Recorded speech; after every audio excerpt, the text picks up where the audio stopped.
네, 안녕하세요. 축구생각입니다. 토요일에 있는 프로토 총 8경기 준비를 해왔고요.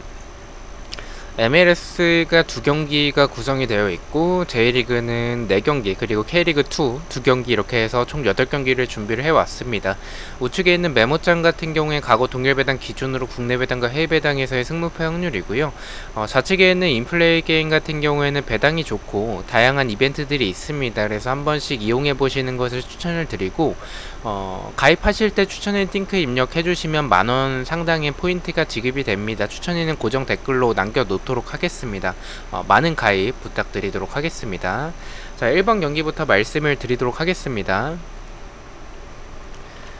네, 일단은 J리그 경기들부터 말씀을 드리겠습니다. 시미즈 대 가사키의 경기고요. 일단 경기 수가 8경기로 좀 많기 때문에 간략하게만 말씀을 드리겠습니다. 일단 이 경기는 저는 결과부터 말씀을 드리면 시미즈의 패로 말씀을 드리겠습니다. 배당에서의 확률도 일단 패 쪽을 가리키고 있고 가와사키가 낮은 배당을 받았죠. 일단 시미즈가 경기력이 좋다라고 볼 수는 없을 것 같고요. 결정력도 좀 아쉬운 부분들이 있고 가와사키와 비교했을 때는 좀 밀리는 부분들이 굉장히 많습니다.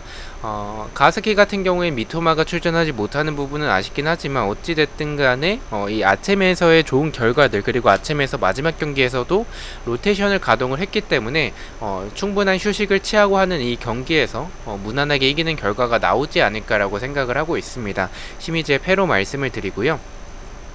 언어버 같은 경우에는 2.5점 기준으로 본다면 오버 쪽으로 말씀을 드리도록 하겠습니다. 네, 이 경기를 일단은 오버 쪽으로 생각하는 부분은 일단 이 두 팀의 모습을 생각을 해봤을 때 득점이 적게 나오는 경기는 아니라고 생각을 하고 있습니다. 죄송합니다. 여긴데 오버 쪽으로 말씀을 드리겠습니다. 일단 정배당이 오버기도 하고요. 일단 시미즈가 수비에서도 불안한 부분들을 공간이 굉장히 많은 팀이고 가사키는 말씀드렸듯이 충분한 휴식을 취하고 하는 경기이기 때문에 대승할 가능성이 있다라고 생각을 하고 있습니다. 그래서 이 경기는 좀 득점이 적게 나오는 경기보다는 많이 나오는 오버가 나올 것 같다라고 생각을 하고 있고요. 핸디캡 같은 경우도 말씀드렸듯이 가사키의 이제 마인승이죠. 득점이 많이 나오는 대승을 좀 생각을 하고 있기 때문에 시미즈의 핸디캡 패로 말씀을 드리도록 하겠습니다. 자, 2번 경기입니다. 후쿠오카 대 간바 오사카의 경기고요. 배당적인 확률은 국내에선 비슷하고요. 해외 배당에서는 승과 무승부 쪽을 가리키고 있습니다. 결과부터 말씀을 드리면 저는 후쿠오카의 승으로 말씀을 드리겠습니다. 일단 간바 오사카가 정배당을 받았긴 합니다. 하지만 이 후쿠오카가 홈에서는 좋은 전적을 보여주는 팀이고 홈에서 무승부가 일단 없습니다. 그리고 이 간바 오사카 같은 경우에는 아템에서는 좋은 활약을 보여주긴 했었지만 리그에서는 그다지 좋지 못했었던 그런 활약들 또한 아챔에서 조 2위로 이제 2위가 되면서 조별리그에서 탈락을 했기 때문에 분위기 역시 좋지는 않을 것 같다라고 생각을 하고 있습니다. 후쿠오카가 홈에서 좋은 부분들도 있고 그리고 이 간바사카가 수비적으로 봤을 때 크로스나 세트피스에서의 불안한 모습을 보여주는 팀이라서 저는 개인적으로 이 경기는 후쿠오카가 좀 이변을 만들어낼 수 있지 않을까. 최근에 분위기가 좋지는 않지만 4연패를 하고 있습니다. 하지만 이 간바오사카와의 그런 경기력을 비교를 해봤을 때는 후쿠오카가 조금 더 유리한 경기지 않을까라는 생각에 승으로 말씀을 드리고요.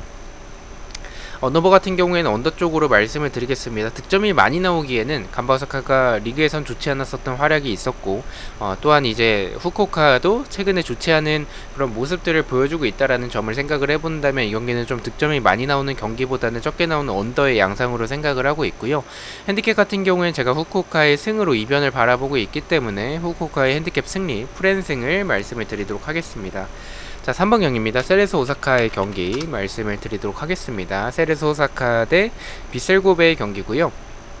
배당적인 확률은 국내에선 승무 쪽, 해배당에서는 비슷한 확률을 보여주고 있습니다. 이 경기는 좀 이변을 바라보고 있습니다. 무승부로 말씀을 드리도록 하고요. 네, 일단 이 경기 좀 고민을 많이 했습니다. 배당적인 확률도 국내에선 승무, 해배당에선 비슷한 확률을 보여주면서 좀 비슷한 이런 모습을 보여주고 있습니다. 배당에서의 확률도. 하지만 이 비셀고베 같은 경우에 이니에스타와 주전 키퍼의 출전이 불투명하고요. 또한 후루아시도 출전을 할지 안 할지가 정확하게 좀 확인이 된 바가 없습니다. 그래서 출전하지 못할 가능성 역시 좀 있지 않을까라고 생각을 하고 있고요. 세레소 오사카가 홈에서 나쁘지 않은 전적을 보여주는 팀이고 또한 아템에서도 좋은 활약을 보여줬었기 때문에 리그에서의 그 좋은 분위기를 이어나갈 수 있지 않을까라고 생각을 하고 있습니다. 또한 비셀고베가 연승이 좀 긴 타이밍이어서 3연승을 하고 있기 때문에 한 번쯤 끊길 타이밍이 이번 타이밍이지 않을까라는 생각을 가지고 있습니다. 그래서 저는 세레소 오사카의 승도 좋아 보이긴 하지만 승까지 하기에는 세레소 오사카가 리그에서의 경기력이 그다지 좋지 않았었고 비셀고베의 경기력, 물오른 이런 이 마무리 능력을 생각을 해본다면 무승부가 가장 적합할 것 같다라고 생각을 하고 있습니다. 언어버 같은 경우에는 오버 쪽으로 말씀을 드리겠습니다. 일단 언더가 정배긴 한데 저는 개인적으로 역배인 오버 쪽으로 말씀을 드리고요. 역배를 바라보는 부분은 세레소가 아침에서의 그런 좋았던 활약을 리그에서도 이어준다면 저는 조금 득점이 나올 수 있지 않을까라는 생각을 가지고 있고요.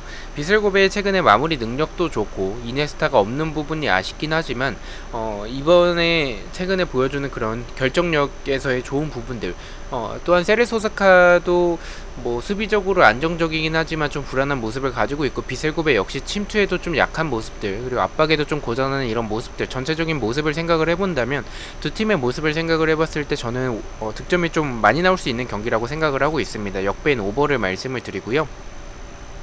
핸디캡 같은 경우에 제가 무승부로 이변을 바라보고 있기 때문에 비셀고베의 프랜승이죠. 배트맨 기준으로 세레소가 정배당을 받고 있어서 세레소의 핸디캡 패를 말씀을 드리도록 하겠습니다. 자, 4번 경기입니다. 사건도스의 경기 말씀을 드리도록 하겠습니다. 일단은 뭐 예상대로 나고야가 정배당을 받았죠. 배당의 세 확률은 승 쪽을 좀 가리키고는 있긴 합니다. 이변 쪽이 좀 더 많긴 합니다. 저는 이 경기도 일단은 이변을 생각을 하고 있습니다. 무승부를 생각을 하고 있고요. 이 경기 좀 이변으로 나고야가 아닌 무승부를 바라보는 부분은 사건도스가 홈에서 좋은 전적을 보여주고 있습니다. 나고야 역시 원정에서 좋은 전적을 보여주고는 있지만 나고야가 이 아침에서의 결정력이 굉장히 좋았었는데 이 리그에서의 결정력이 좀 아쉬웠던 부분들이 있습니다. 사건도스가 저는 만만한 팀은 아니라는 생각이 좀 많이 드는 그런 팀이기도 하고요. 나고야 비교를 해봤을 때 저는 사건도스가 수비적으로는 최근에 좀 이번 시즌 불안한 모습이 있긴 하지만 나고야의 결정력을 생각을 해봤을 때 충분히 막아낼 수 있지 않을까, 0대0의 무승부가 나올 수도 있는 결과라고 생각을 하고 있어서 무승부로 이변을 바라보고 있고요. 언어버 같은 경우에 2.5점 기준으로 봤을 때 말씀드렸듯이 0대0의 결과도 생각을 하고 있을 정도로 나고야의 결정력이 좋지 않고 사간도스가 그것을 잘 버텨낼 수 있을 것 같다는 생각이 들어서 언더 쪽으로 말씀을 드리고요.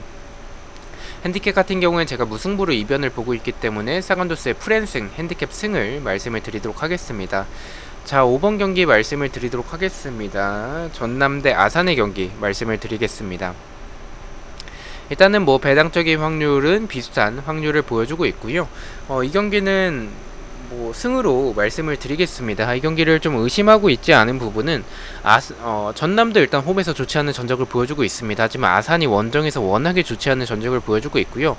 아산이 사실 뭐 경기력이 나쁜 팀은 아닙니다. 하지만 결정력이 너무 떨어지고 전남은 어떻게 보면 K리그2에서는 수비가 가장 안정적인 팀이라고 볼 수 있는데 이런 전남의 수비를 아산이 뚫어내긴 어려울 것 같다라고 생각을 하고 있습니다. 전남이 지난 시즌에는 수비적으로만 좋았었다면 이번 시즌은 발로텔리가 들어오면서 굉장히 좋은 모습을 보여주고 있습니다. 박희성의 출전 여부가 불투명한 모습은 아쉽긴 하지만 저는 그래도 이 경기는 전남이 아산 정도는 충분히 잡아낼 수 있을 것 같다는 생각에 승으로 말씀을 드리고요. 언어버 같은 경우에는 언더 쪽으로 말씀을 드리도록 하겠습니다. 일단 전남도 뭐 발로텔리가 이번 시즌 좋은 활약을 보여주고 있지만 좀 기복이 좀 있는 것 같습니다. 아산은 일단 득점이 좀 어렵다라고 생각을 하고 있어서 이 경기는 좀 득점이 적게 나오는 언더 쪽으로 말씀을 드리고요. 핸디캡 역시 득점이 적게 나올 것 같다라고 생각을 하고 있기 때문에 저는 전남의 1점차 승리, 핸디캡 무승부로 말씀을 드리도록 하겠습니다. 네, 6번 경기 말씀을 드리도록 하겠습니다. 부산 대 안산 그리너스의 경기고요. 배당적인 확률은 국내와 해외 둘 다 비슷한 확률을 보여주고 있습니다.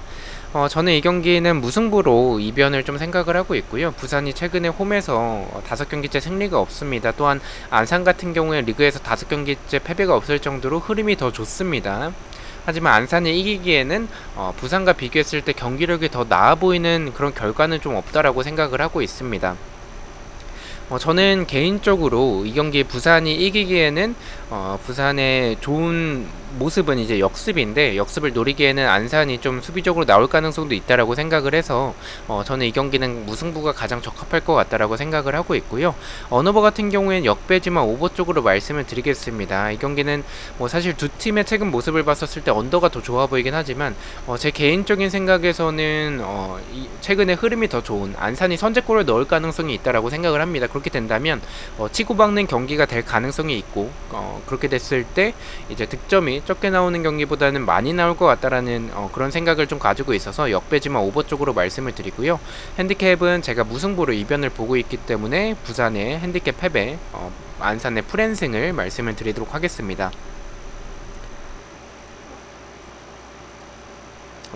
죄송합니다. 렉이 걸려서. 네. 7번 경기 말씀을 드리도록 하겠습니다. 일단은 이 인플레이 게임에서 24시간 기준으로 업데이트가 되기 때문에 아직 업데이트가 되지 않아서 이 한글표를 보면서 말씀을 드리겠습니다. 콜럼크루 대 뉴욕시티의 경기고요. 배당 적용 확률은 국내선 패쪽, 해외 배당에선 승과 패쪽을 가리키고 있습니다. 이 경기는 뭐 저는 쉽게 결정을 했습니다. 일단 콜럼크루는 최근에 3연속 무승부를 하고 있고 뉴욕시티는 6경기째 패배가 없습니다. 두 팀의 맞대결에서도 무승부가 적은 모습을 보여주고 있기 때문에 제 개인적인 생각에선 이 경기는 승패 방향으로 생각을 하고 있고요. 승패 방향이라면 경기력이 더 좋은 뉴욕시티가 유리하지 않을까라고 생각을 해서 콜럼크루의 패를 바라보고 언어버 같은 경우에는 두 팀 다 수비가 좋지 않아서 그렇게 봤을 때는 저는 좀 득점이 많이 나오는 오버라고 생각을 하고 있고요. 핸디캡 같은 경우에는 제가 제 생각에는 뉴욕시티가 간신히 이길 것 같다라고 생각을 해서 1점 차의 승리를 바라보고 콜럼크루의 핸디캡 무승부를 말씀을 드리도록 하겠습니다. 자, 마지막 경기입니다. 내슈빌 대 시카파이의 경기고요. 배당적인 확률도 승을 가리키고 있고 제 생각도 이 경기는 승이라고 생각을 하고 있습니다. 내슈빌이 홈에서 깡패 같은 모습을 보여주고 있죠. 홈에서 9경기째 패배가 없고요. 시카고 같은 경우에는 2연승을 하고 있지만 원정에서 5연패를 하고 있습니다. 내슈빌이 결정력이 좋진 않지만 시카고의 수비가 너무나도 좋지 않기 때문에 내슈빌이 그래도 이 정도는 뚫어낼 수 있을 것 같다는 생각에 승으로 말씀을 드리고요. 언어버 같은 경우에 오버가 정배지만 저는 개인적으로 내슈빌이 결정력이 좋지 않은 팀이라서 좀 저득점 양상의 경기라고 생각을 하고 있고 역배지만 언더 쪽으로 말씀을 드리겠습니다. 핸디캡 같은 경우도 저득점의 경기라고 생각을 해서 내슈빌의 1점차 승리, 핸디캡 무승부로 말씀을 드리겠습니다.